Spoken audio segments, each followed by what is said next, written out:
Bonjour et bienvenue dans cette émission Diagonale de BNews que j'anime avec Landry Reton. Landry, bonjour. Bonjour Joël. Un couple d'expressions sera au cœur de cette émission. Il s'agit des élections et du droit de vote au Bénin en lien avec les élections présidentielles de 2021. Et cette semaine qui s'achève, une initiative citoyenne portée par de jeunes leaders a vu le jour sous le couvert du projet, je cite, Ma voix compte, un projet initié pour relever le taux de participation aux élections au Bénin. Nous en parlons avec un acteur, Ernest Tindo. Il est le président du réseau des organisations de jeunesse pour le développement local et la coopération décentralisée. Ernest Tindo, bonjour. Bonjour, monsieur le journaliste. Merci d'avoir répondu à notre invitation. Merci de m'offrir cette occasion pour parler du projet Ma voix compte. Alors, est-ce qu'aujourd'hui au Bénin, le rapport du Béninois est-il aussi dégradé au point que l'on soit obligé de porter un projet pour traiter le mal, si l'on peut s'exprimer ainsi? Non, le rapport du Béninois, en réalité, avec le droit de vote, n'est pas dégradé. Mais ce qui est factuel, c'est qu'il y a la communication des acteurs politiques qui crée une certaine confusion auprès des citoyens. Il y a également le comportement d'un certain nombre d'acteurs politiques qui tendent à créer des obstacles à l'expression de ce droit de vote qui est un droit personnel. Et donc, c'est face à ces constats que nous avons initié le projet Ma voix compte que je coordonne au plan national en vue d'apporter une réponse à ces constats-là par la sensibilisation des acteurs politiques, par la sensibilisation surtout des populations pour qu'ils comprennent le sens du droit de vote, l'importance du droit de vote qui est d'ailleurs un droit historique. Et vous le savez, un droit historique parce qu'il y a des peuples qui se sont battus pendant des décennies avant d'avoir accès à ce droit. Il y a les femmes qui se sont battues au lendemain de la Deuxième Guerre mondiale. Les femmes se sont battues pour avoir accès à ce droit-là, ce qui suppose que c'est un droit important dans la vie des peuples. Alors, Ernest Tindo, est-ce qu'il y a des éléments factuels aujourd'hui qui corroborent cette thèse-là, savoir aujourd'hui, même si vous l'avez dit, le droit de vote au Bénin n'est pas aussi dégradé, en tout cas le rapport du Bénin au droit de grève, au droit de vote n'est pas aussi dégradé. Alors, est-ce qu'il y a des chiffres, des statistiques aujourd'hui qui démontrent que ces dernières années, il y a eu un affaiblissement de cet engouement à aller voter? Oui, justement, il y a des statistiques que nous avions rappelées au cours du lancement du projet Ma voix compte, le 21 dernier. Quand on regarde les statistiques de la Sénat, les dernières élections, je compare les élections législatives de 2019 aux élections législatives de 2015, nous pouvons voir que nous sommes passés d'un peu plus de 65% à 27%. Donc, ce qui suppose qu'il y a eu un problème. Et le problème, comme je vous l'ai dit, c'est qu'il y a eu des obstacles, il y a eu de la peur qui a été vendue, il y a eu de la communication pour dissuader les citoyens à aller exprimer leur droit de vote. Il y a eu parfois de la confusion parce qu'il y a des acteurs politiques qui pensent que le droit de vote est un droit collectif et comme je souhaite telle chose, je n'ai pas pu l'obtenir, je vais empêcher les autres d'exprimer leur droit de vote. Et ça, c'est quelque chose qu'il faut corriger. Et la jeunesse s'est mobilisée à travers ce projet. La jeunesse béninoise souhaite corriger cet état de choses. Mais il n'y a pas que les élections législatives au Bénin, il y a également les élections présidentielles, il y a des élections communales. Est-ce que là aussi, il y a une constance dans l'expression ou la jouissance même de ce droit de vote, là où également, il y a mal donne? Oui, quand je prends les chiffres, j'ai donné juste les chiffres des élections législatives, mais quand je prends les élections communales, toutes choses étant égales par ailleurs, quand je compare les élections communales de 2015 aux élections communales de 2020, le taux de participation aux élections communales de 2015 est légèrement supérieur, un peu plus de 50%, au moment où les élections de 2020 donnent un taux de participation de 49%. La différence n'est pas grande. Mais toutefois, il faut tous les États du monde, et tous les pays du monde entier travaillent à avoir un meilleur taux de participation. Les organisations internationales engagées dans la promotion des droits de l'homme, dans la promotion de la démocratie et la promotion de la bonne gouvernance, travaillent à ce que les pays obtiennent un taux de participation meilleur, ce qui suppose que c'est un idéal pour lequel il faut travailler constamment. D'accord. Quand nous prenons le projet Ma Voix compte, au-delà de ce slogan, au-delà de ce label, de ce credo que vous avez lancé, dites-nous, qu'est-ce qu'il y a derrière ce projet de façon concrète? Qu'est-ce qu'il y a derrière ce projet Ma Voix compte? Oui, ce qui est derrière ce projet, c'est d'abord l'objectif global. Et ça, ça n'a pas été très précis au cours du lancement. Nous n'avons pas donné la précision sur le taux que nous souhaitons que le Bénin obtienne aux élections présidentielles. Ça, je le dirai sur ce plateau, et ce qu'il faut faire. Et nous souhaitons travailler à contribuer à ce que le Bénin obtienne 75% de taux de participation aux élections présidentielles d'avril 2021. Est-ce que ce n'est pas minimaliste de dire 75%? Pourquoi pas peut-être les 90, les 95%? C'est un objectif qui peut être dépassé. C'est bien possible. Comme je vous l'ai dit, c'est un idéal pour tous les pays du monde et pour les organisations engagées pour la gouvernance inclusive, la démocratie et les droits de l'homme, de travailler en constance, en permanence pour obtenir des taux de participation meilleurs. Et aucun pays au monde n'obtient 100% de taux de participation. Ce qui suppose qu'il faut se fixer d'objectifs et qu'il doit travailler à ce que ces objectifs soient atteints ou dépassés.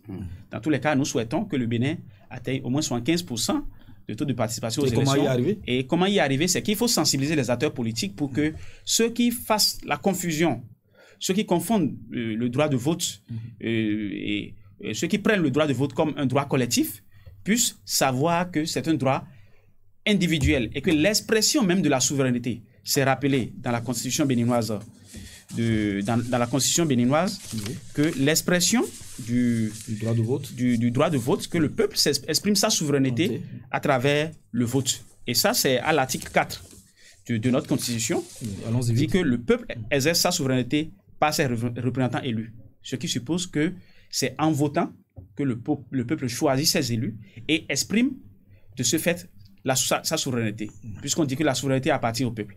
Et l'expression de ce droit, et comme je l'ai dit, c'est très important, c'est un droit personnel. Et nul n'a le droit d'empêcher l'autre de voter. Et nous avons constaté au Bénin et que ces dernières années, il y a eu des initiatives pour dissuader les électeurs, pour dissuader les citoyens d'aller voter. Il y a eu des initiatives pour vendre la peur. Il y a eu des initiatives, il y a eu parfois des événements. Il y a eu des événements et que nous ne souhaitons pas que ces événements se reproduisent dans notre pays, qui ont créé de la panique au sein des populations. Et nous pensons que ces actes doivent relever du passé et qu'aujourd'hui, nous devons beaucoup plus nous engager sur le chantier de la sensibilisation des populations, sur le chantier de la sensibilisation des acteurs politiques, afin que chacun puisse rester dans son couloir et que les choses se passent dans les meilleures conditions.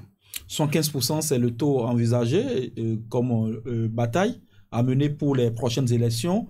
Mais cela ne repose pas un problème d'éducation à la citoyenneté de ceux qui ont ce droit de vote-là. Est-ce que vous pensez qu'avec ce qui se passe là, on peut atteindre ces objectifs-là pour 2021? Oui, comme je l'ai dit tout à l'heure, il y a en partie la sensibilisation des populations. Il y a des gens qui ne comprennent pas vraiment l'utilité, l'importance du droit de vote. Et ça, il faut sensibiliser les populations. Et il faut intensifier la sensibilisation et l'éducation citoyenne et pour que ceux qui ont ce droit puissent comprendre l'importance et puissent être encouragés à l'exercer. L'autre chose, c'est qu'il faut tout ce qui constitue des obstacles, surtout les obstacles à l'expression de ce droit. Ce sont ces éléments, pour nous, ce sont ces éléments qui sont à la base de la chute du taux de participation au Bénin.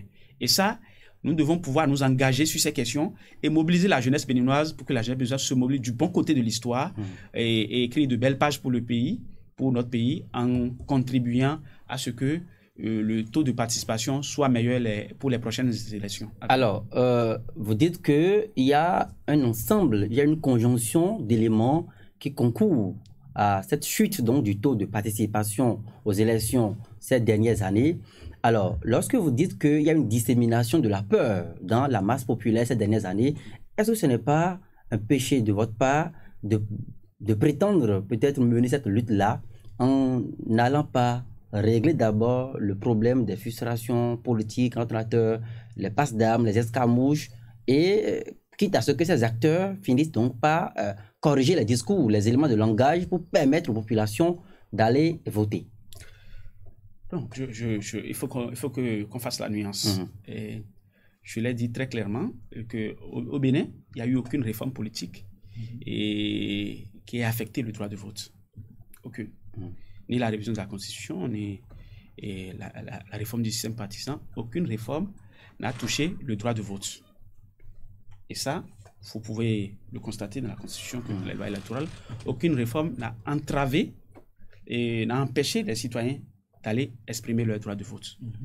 Donc, nous ne pouvons pas créer... C'est justement cette confusion qu'il faut éviter. Parce que le droit de vote étant individuel, les populations sont libres d'aller exprimer leur choix, le choix qu'elles veulent. Mais on ne doit pas les empêcher d'aller exprimer. Mais est-ce qu'on peut détacher l'expression du droit de vote du contexte politique présent au Bénin? Oui, bien sûr. Je l'ai dit, que les réformes politiques, il y a eu des réformes politiques, il y a eu peut-être des acteurs qui n'ont pas, qui ont fait qui ne partagent pas totalement ces points de vue ou ces options, mais ça ne donne pas le droit, ça ne donne pas le droit à ces acteurs d'empêcher les populations d'exprimer leur droit de vote. Et c'est ce que j'ai expliqué. Il n'y a pas eu de réforme qui ait touché le droit de vote. Ou qui ait supprimé le droit de vote à un citoyen qui remplit les conditions. Et donc, une frustration politique ou quelle que soit la considération, l'on ne doit pas tenir des discours ou l'on ne doit pas poser des actes pour empêcher les citoyens d'aller exercer leur droit de vote, qui est un droit personnel. Et donc, quelle que soit l'influence d'un leader politique, quel que soit qu'il soit de la mouvance ou de l'opposition, aucun leader politique n'a le droit d'empêcher les autres citoyens d'exercer leur droit de vote, parce que c'est un droit personnel. D'accord. Quand vous prenez la plateforme aujourd'hui dans l'arène politique, vous avez posé un problème d'éducation à la citoyenneté. Il y a un objectif à atteindre pour 2021, mais dites-nous de façon concrète, quelles sont les armes dont dispose aujourd'hui le Rejet Code pour pouvoir atteindre ces objectifs de façon concrète? De façon concrète, le Rejet Code, c'est d'abord ses membres. Et le Rejet Code, c'est plus de 100 organisations affiliées, parce que le Rejet Code, c'est une fédération, c'est un réseau. Vous avez dit tout à l'heure, nous allons, vous n'êtes pas encore dans l'action. Vous êtes déjà là, dans l'action? Nous sommes déjà dans l'action. D'ailleurs, ma participation à cette émission, c'est déjà... Et hier, nous avions publié un communiqué de presse pour inviter les citoyens en âge de voter à consulter les listes électorales, à vérifier les attitudes de leurs données personnelles, à vérifier leur centre de vote, afin de s'assurer d'être dans les conditions légales d'exercice de leur droit de vote. C'est déjà un acte. Et nous sommes en train de mener une campagne de sensibilisation pour faire comprendre aux populations qu'il est important d'exercer son droit de vote. Parce que c'est à travers le droit de vote qu'on peut participer à des options pour son pays. Et donc, pour revenir sur les moyens dont dispose le Rejet Code, le Rejet Code, c'est d'abord la volonté de ses membres. Et je profite rapidement pour dire que le Rejet Code, c'est une fédération. Et donc, ce sont des associations, des mouvements, des organisations de jeunes et de jeunesse et qui se sont affiliés, qui se sont mis ensemble. Il y a une centaine d'organisations qui se sont mis ensemble pour créer le Rejet Code. Apolitique? Oui, une organisation apolitique, bien sûr, enregistrée sur les lois 1901, depuis le 3 septembre 2018. Parce que quand il y a une confusion, je ne vous arrête pas, vous m'excusez si je pose la question comme ça. Il y a quand même une confusion qui s'installe lorsque on voit les visages, les figures qui incarnent aujourd'hui, qui portent aujourd'hui ce projet Ma Voix Compte. Il y a des colorations politiques qu'on attribue, qu'on affuble à certaines figures qui se retrouvent curieusement emportées dans ce flot d'initiatives citoyennes et tout ça. Qu'est-ce que vous avez à dire pour lever les doutes qui pèsent aujourd'hui sur votre organisation? Il n'y a aucune confusion, à notre niveau en ce qui concerne les figures ou les personnes qui portent cette initiative. Parce que, comme je l'ai rappelé tout à l'heure, le Rejet Code, c'est une organisation apolitique. L'initiative, elle est apolitique. Et en ce qui concerne les acteurs, un engagement antérieur politique n'empêche aucun acteur, aucun citoyen à prendre des initiatives pour son pays. Et je peux vous rassurer que ce qui est plus important, c'est la responsabilité des acteurs qui coordonnent ou qui conduisent cette initiative, leur capacité, la capacité des acteurs à prendre de la hauteur, à aller au-delà des clivages politiques, ethniques ou religieux, toute autre considération, et à s'engager pour un intérêt général, un idéal commun. Voilà, c'est ce que je peux vous dire sur cette question.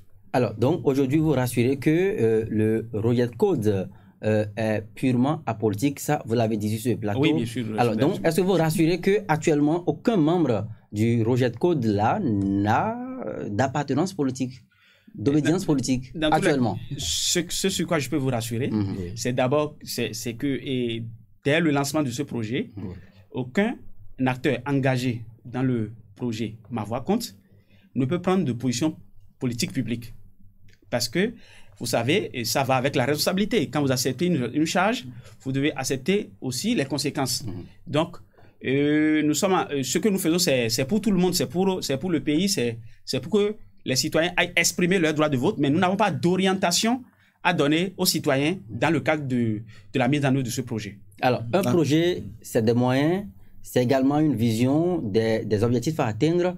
Alors, j'ai bien envie de savoir, Monsieur Ernest Indo, vous êtes le coordonnateur de cette plateforme-là aujourd'hui. D'où puisez-vous les ressources financières pour alimenter ce réseau? Merci beaucoup, monsieur le journaliste. La mise en œuvre d'un projet, ce n'est pas uniquement les ressources financières, c'est d'abord les ressources humaines. Je voulais rappeler que le Roget Code est dirigé par le Roget Code qui est initiateur de ce projet, dont je suis le coordonnateur national, dispose d'un bureau national de 13 membres. Il y a des coordinations départementales au niveau des 12 départements du Bénin. Il y a des bureaux exécutifs communaux pour les 77 communes. Et au niveau des communes à statut particulier, il y a des bureaux exécutifs d'arrondissement. Et donc, au total, le Roget Code a une couverture nationale avec 95 instances décentralisées.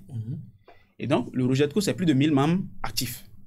À l'heure où je vous parle, il y a le bureau Roget Code de Bani Kouara qui est en action citoyenne à Bani Kouara, l'action de salubrité, à Kandi, d'autres qui à Zanyanando la semaine dernière pour la sensibilisation sur le Covid. Donc, ce sont des jeunes engagés, plus de 1000 jeunes engagés sur l'ensemble du territoire national. Et donc, c'est d'abord l'engagement et la volonté, la détermination de ces jeunes à construire un leadership positif et commun pour apporter un plus à notre pays. C'est d'abord ça. En plus, en ce qui concerne les moyens, dans toute association, c'est d'abord la cotisation des membres. C'est d'abord la cotisation des membres. Et quand vous voyez le nombre que nous faisons, et les tests de Roget Code, c'est que la cotisation mensuelle est de 5 000 francs. Et les organisations membres également sont assujetties à une cotisation mensuelle. Et pour ces genres d'initiatives, quand nous avons un projet spécifique, qui n'est d'ailleurs pas le projet Ma Voix Compte, n'est pas le premier projet du Roget Code, quand nous avons des projets spécifiques comme ça, il pourrait avoir des souscriptions des membres à l'intérieur du réseau.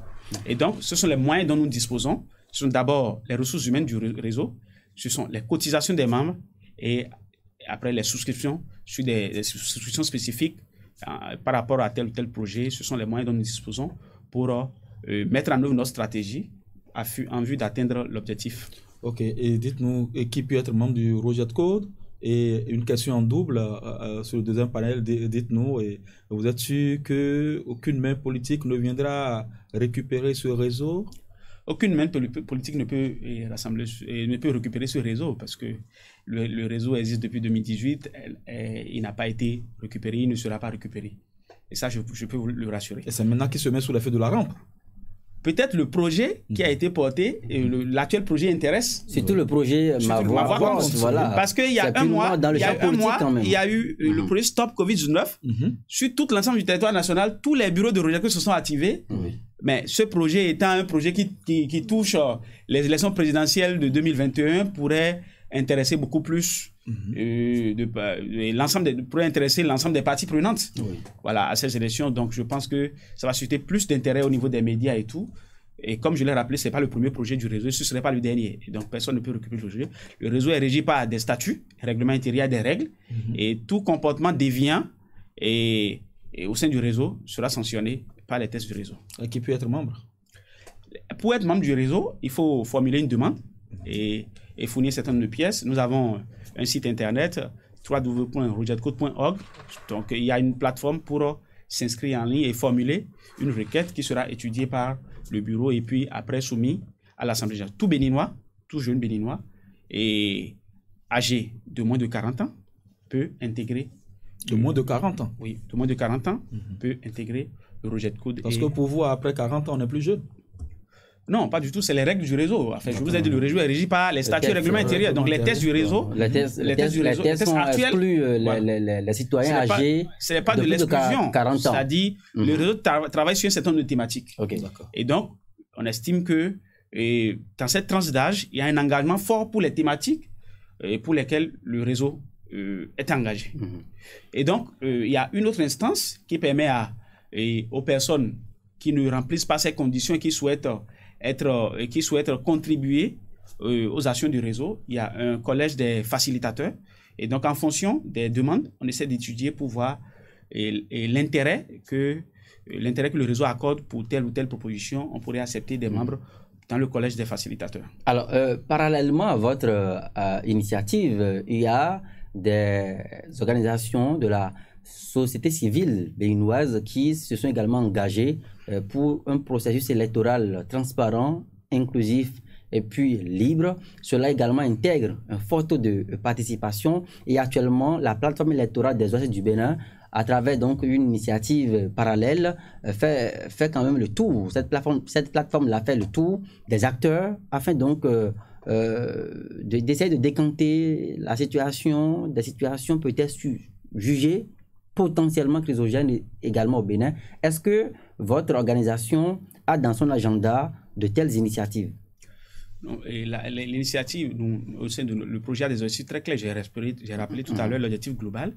Il faudrait que je revienne sur les objectifs spécifiques et pour que vous allez comprendre que le projet s'est engagé pour le respect du droit de vote et l'expression, la libre expression du droit de vote de tous les citoyens en âge et en condition de voter, et ce qui permettra d'aboutir à ce photo. Notre projet sera déroulé en 3 étapes. La première, c'est la campagne médiatique. Une campagne médiatique de sensibilisation à travers les canaux digitaux, des affichages et autres, donc, des messages, donc, comme nous avons commencé, ce que j'ai rappelé tout à l'heure par rapport à la consultation de la liste électorale. Et donc, une sensibilisation des citoyens pour que les citoyens puissent être en condition d'aller exercer leur droit de vote. Sensibilisation également des acteurs politiques pour comprendre le sens du droit de vote et surtout comprendre que le droit de vote est un droit individuel et que nul ne peut, pour une raison ou une autre, empêcher l'autre d'exercer son droit de vote. Et nous allons passer après à une phase de sensibilisation, au-delà de la sensibilisation médiatique, passer à une phase de sensibilisation sur le terrain. Parce que, comme je l'ai dit tout à l'heure, nous avons des bureaux un peu partout. En maintenant les gestes barrières. Oui, bien sûr. Donc, nous allons descendre sur le terrain, dans les départements, dans les communes, les arrondissements. Nos bureaux travailleront à sensibiliser les populations, à sortir pour faire le bon geste à chaque étape du processus, faire le bon geste jusqu'au vote. La 3e étape, nous pensons faire l'observation des élections.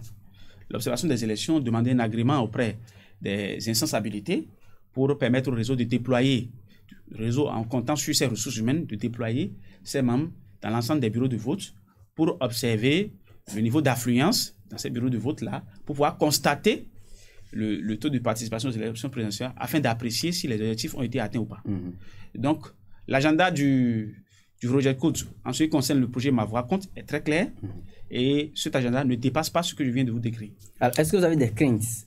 C'est parce que vous avez des craintes que ce projet a pris corps? Est-ce que vous avez des craintes déjà? Vous avez des éléments factuels sur le terrain qui présageraient d'un faible taux de participation aux élections l'année prochaine? Non, ce n'est pas que nous avons des craintes, mais nous sommes partis des constats. Des constats que j'ai rappelés, qu'il y a eu beaucoup de confusion, il y a eu beaucoup de communication sur la souveraineté qui appartient au peuple, alors que cette souveraineté doit s'exprimer par chaque citoyen, et ce qui passe par l'expression du droit de vote. Il y a eu beaucoup de confusion au niveau de certains acteurs politiques.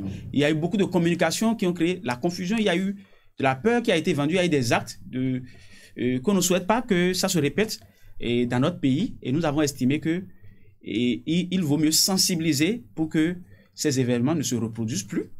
Et qu'il faut sensibiliser surtout les citoyens sur l'importance d'exprimer son droit de vote et encourager les citoyens à le faire. Avant d'avoir un fort taux pour ces élections à venir, il faut forcément passer par un principe. Quel est aujourd'hui le point de vue de Ernest Tindo ou de Reject Code sur le principe du parrainage? Le parrainage, qu'est-ce que cela vous dit? Et en acceptant cette charge, et dans l'exercice de cette charge, un minimum, nous n'allons pas prendre position pour les uns ou les autres. Et donc, nous allons dire les choses telles que nous le pensons et pour la position que le projet qui doit être celle du projet afin d'atteindre ces objectifs. Et donc, il est très clair pour nous que le parrainage est une réforme, comme tout autre. Et c'est une réforme et c'est une réponse à une problématique donnée. Et comme ça a été constaté, les élections passées, il y a souvent eu des candidatures jugées fantaisistes par l'ensemble des acteurs. Et ça, je pense que c'est un constat. Cet avis est partagé de tous. Et que parfois, il y a eu souvent, il y a eu beaucoup de candidatures fantaisistes et tout. Il fallait tamiser, il fallait faire une réforme à ce niveau. Et même les acteurs, l'ensemble des acteurs, que ce soit politiques, de la société civile, je pense que l'ensemble des parties prenantes partagent ce point de vue, y compris nous-mêmes, qu'il est nécessaire de faire une réforme.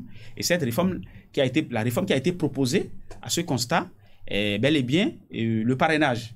Et donc, pour nous, c'est que les institutions en charge de l'organisation des élections travaillent déjà, et nous faisons le constat de notre position de coordonnateur du projet Ma Voix Compte.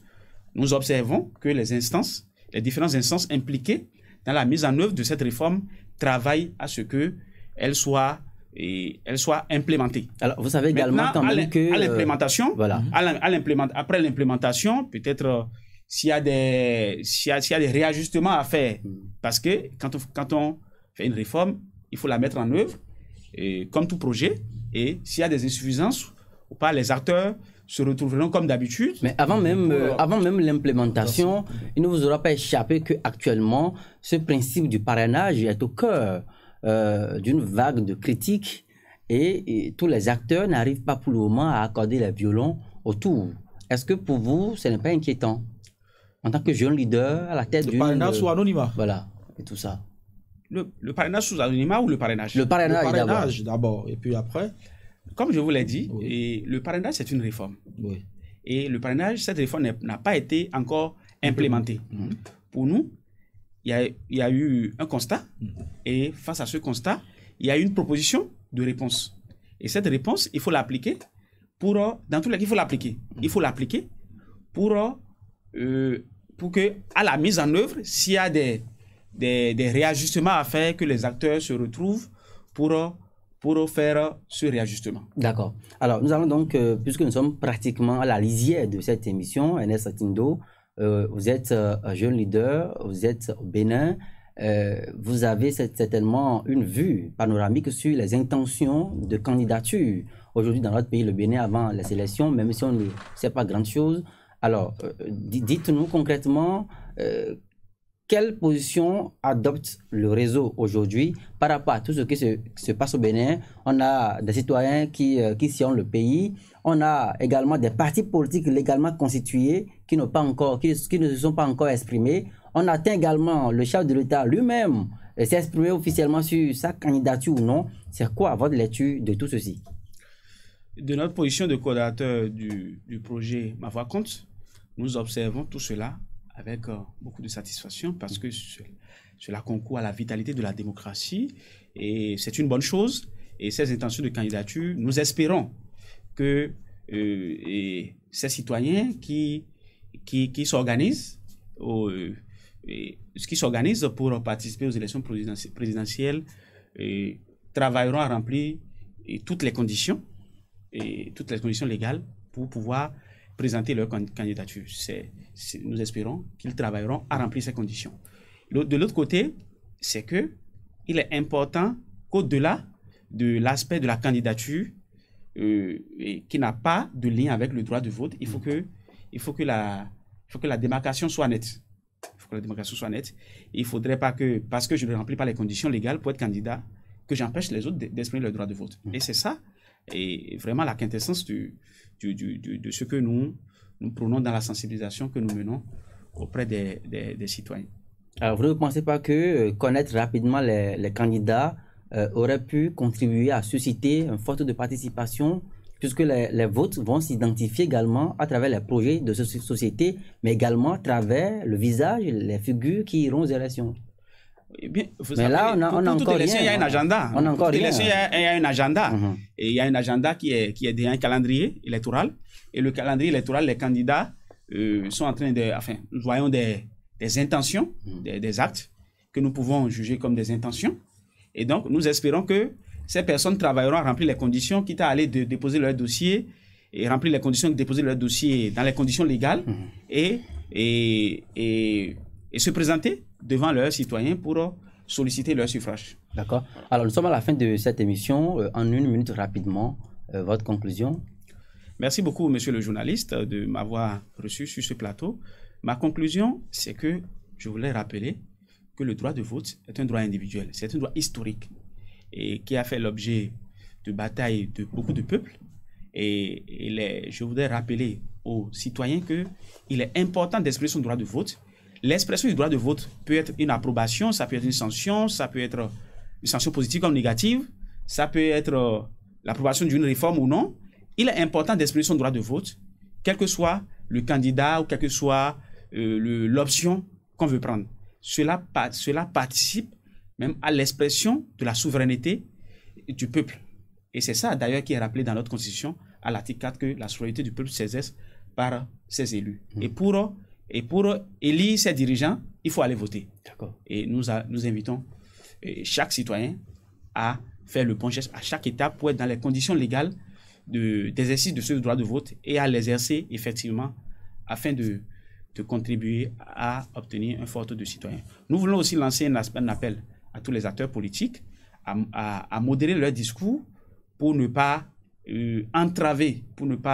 entraver l'expression de l'exercice de ce droit, pour ne pas créer de confusion au niveau des citoyens et que chacun exprime son droit de vote qui est vraiment un droit personnel, qui n'est pas un droit collectif. Merci à vous, monsieur Ernest Tindo.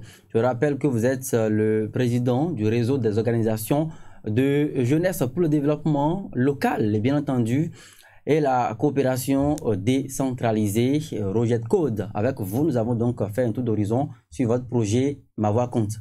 Merci à vous, Landry Breton. Merci beaucoup, Joël. C'est la fin de cette émission Diagonale. On se retrouve très prochainement.